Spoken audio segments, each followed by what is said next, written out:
Today I'm going to be dealing with an issue affecting many of these old bikes from the Raleigh group, and that issue is the Raleigh Industries patent front fork lock. You've bought a new old bike and quite often it comes without the key to the lock, so you can ride it because the lock is unlocked, but you can't lock it, which would be a nice thing to do, because the advantages of having a key for the lock and that all working are manifold. It means that you don't have to carry around a bulky D-lock, you know, clattering and banging and adding weight, or a chain that starts jangling away and inevitably damages the paintwork. You've got instead a self-contained lock, which if you're popping down to the shops or whatever, it allows you to lock the front forks in one of three positions: to the right, central, or to the left. And when they are locked, it's going to be very awkward for anybody to move the bike. Now, the problem is finding the key number for your bike. I don't think it can, well, it probably could be deduced from the frame number, but that is, of course, if records exist, which is unlikely. The other option is to dismantle the lock. This has to come out, and on the barrel inside there is a code stamped on it. From that code it'll be a number which is the key you want. The key is like this: Wilmot Breeden Union, and they are the NGN series, numbered from 1 to 50. So there are 50 possible combinations.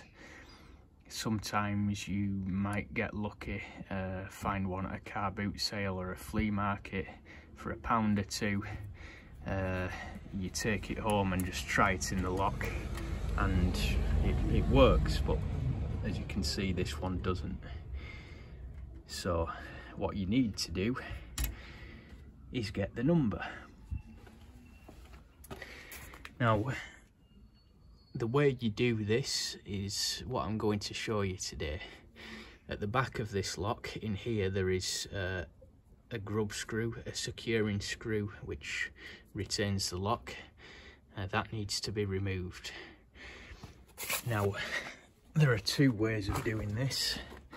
The first can be pretty destructive because the thimble would have to be removed, which usually results in damage to the thimble, but they can be done carefully, as I'll shortly show you, and be used again. The way I do this is by inserting a penknife blade in between the two and carefully prying it out all the way around. Pry it out a bit, then I can get a progressively thicker blade from a blunt screwdriver in and bring it out more. Then if it doesn't fall out, I can use another blunt tool and tap it out from this direction. Once there's a lip there, tap it out using a rubber mallet and a blunt tool. That's one way. The other way is less destructive and to be preferred. First of all, the other way is to remove the wheel, remove the brake stirrup and remove the mudguard, and that allows you access up here where the screw is, but it's at a right angle, so you would have to have a right angle screwdriver, or you know, a Swiss Army knife is ideal, one of them 3-positioned screwdrivers, or sorry, 2-positioned. that enables you to undo that. It's only a normal flat bladed screwdriver needed, nothing Phillips or anything fancy, so it can be done that way. That's the preferred method. Then if that does fail, the thimble would have to come off. So that's the first step. Remove the thimble, or remove the, rather I should say remove the screw, by either going up from underneath after the wheel and mudguard etc. have come off, or remove the thimble. So let's go into the garage to see. This one of my good project bikes. Very proud of this one, with it being so original and not being messed with. It didn't come with the key, but as I said earlier, sometimes you get lucky by a random key and it fits. And although this didn't work at first when I tried it, I think because the lock was gummed up due to being stored for so long, I thought I'll try it again, and I have got this to work. So that is now locked, and you will see those forks are not going anywhere, which would make it impossible to ride. And then if you locked it one of the other ways, either to the left or to the right, you wouldn't even be able to push the bike along. So that's that. And I'll just show you this because you'll need to be aware of this. That is the locking pin there. That's the locking pin. And in the words of Blue Peter, here's one I prepared earlier. There are your three holes for the locking pin for your three positions. Now on this bike, I've done it the intrusive way by removing the thimble. You should just be able to see that whole. I know my camera work isn't the best, but I am a mechanic and engineer first, and a filmmaker secondly. So if you can see that, yes you can, that's the hole where you gain access to the screw.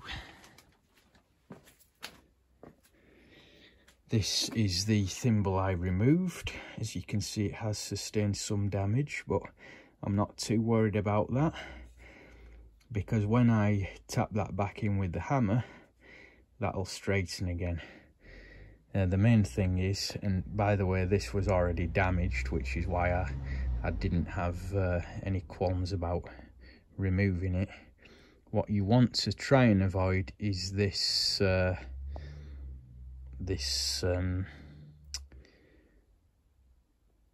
what would you call it, swarf or lipping.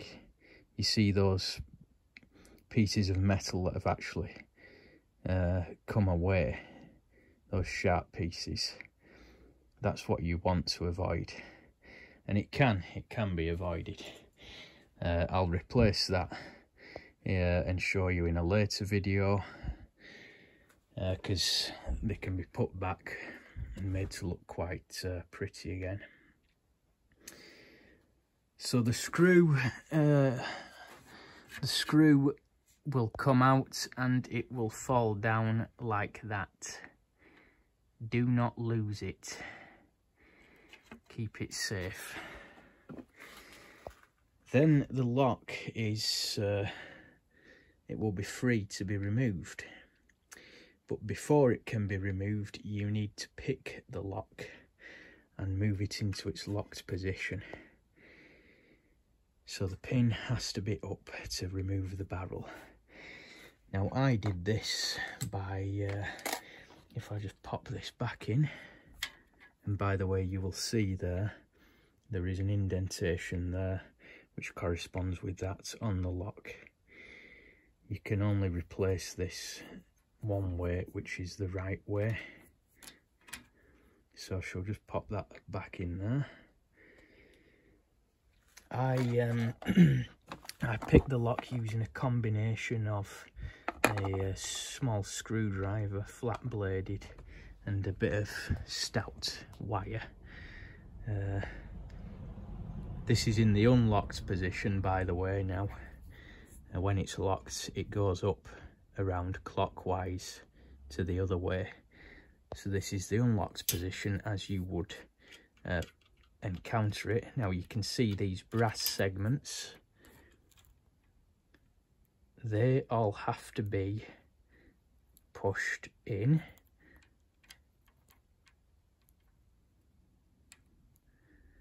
And then you have to just keep jimmying it around until it eventually gives. I was here for about half an hour and it turned. Don't turn it back, of course, because you'll have to start again, but you turn it over and then it's locked with the peg up.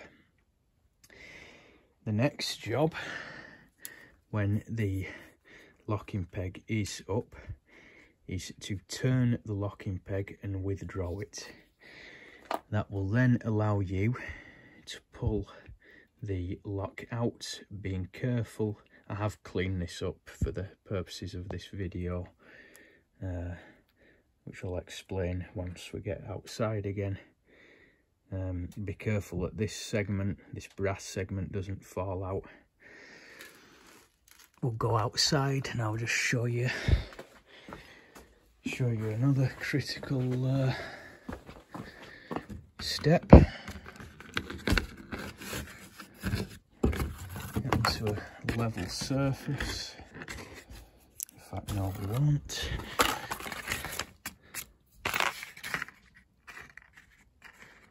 See, the brass segment has fallen out.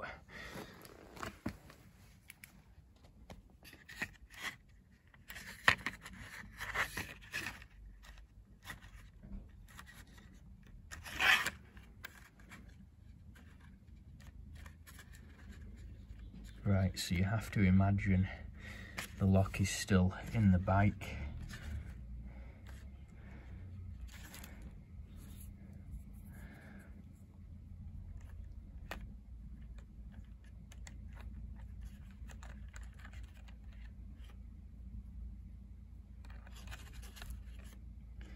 I'm sorry, this is the trouble with doing it with one hand.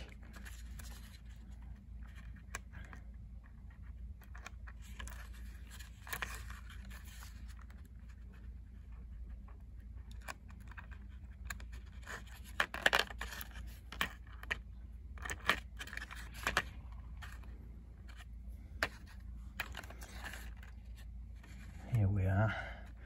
Right, this is with the lock in the locked position as it would be in the actual bike.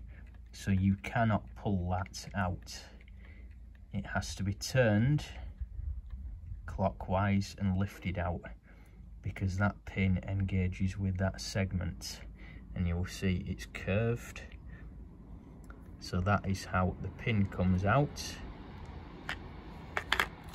Once the pin is out, the lock can then be withdrawn from the forks, and of course that segment would have been in there, which secures the actual lock barrel. You remove the segment, then the barrel comes out. Now for the important part, what you have all been waiting for. The next thing is clean everything up and you will find a number. I don't think that is the number, just beware of that. There's a number 4 stamped on the end. Just beware. This is why you need to thoroughly clean everything, because I didn't spot this at first because it was full of grime. The actual number, which I believe is the key number anyway, is stamped actually by these combs, these segments. So that's it, number 16. Now I can order a key for that, NGN 16. Now refitting, of course, is just a reversal. You of course have to put the put that back in its locked position so you can get the peg back in. So we'll just do that. Very hard to do it with one hand as usual. So you reassemble that, you put that segment back in there, make sure that doesn't go missing.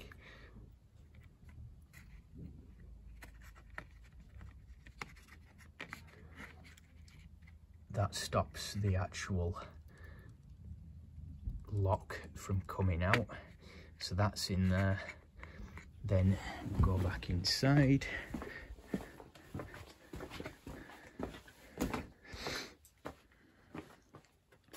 And taking care not to lose the brass segment.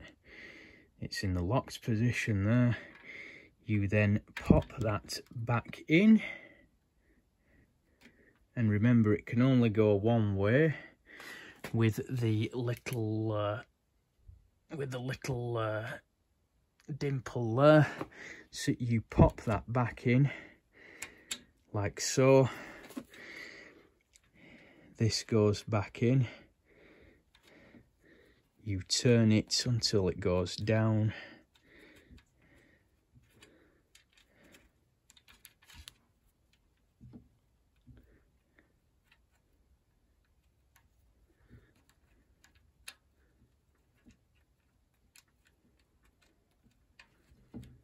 Which is a bit fiddly.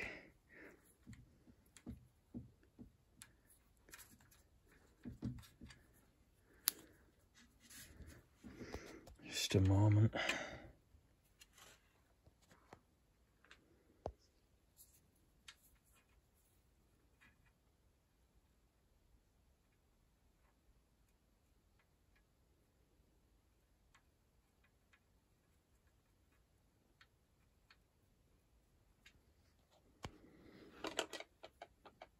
You may have to play about with it just to get everything aligned perfectly.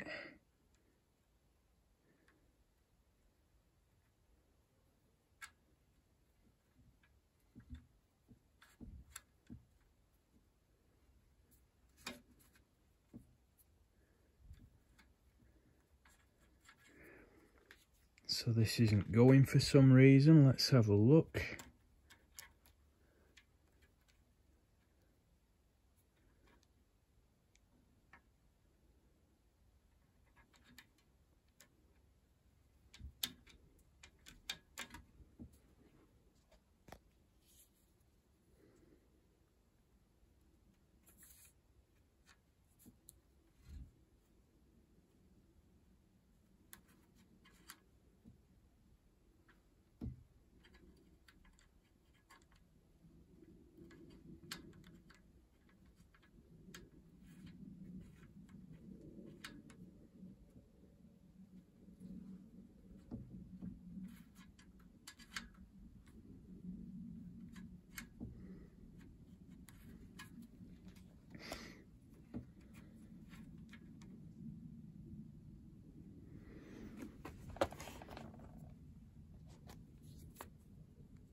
It should go. I'll give it one last try now I've seen it's aligned.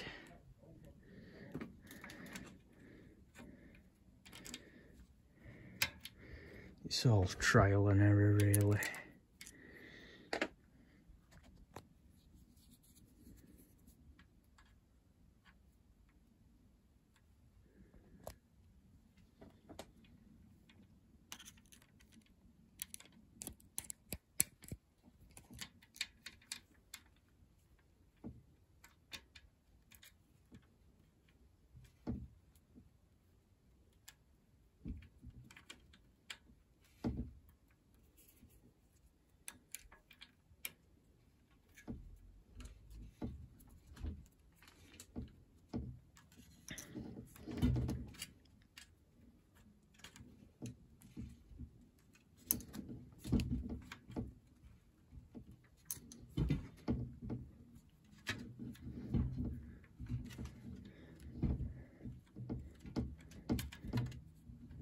There, at last. So it's just a bit of patience required.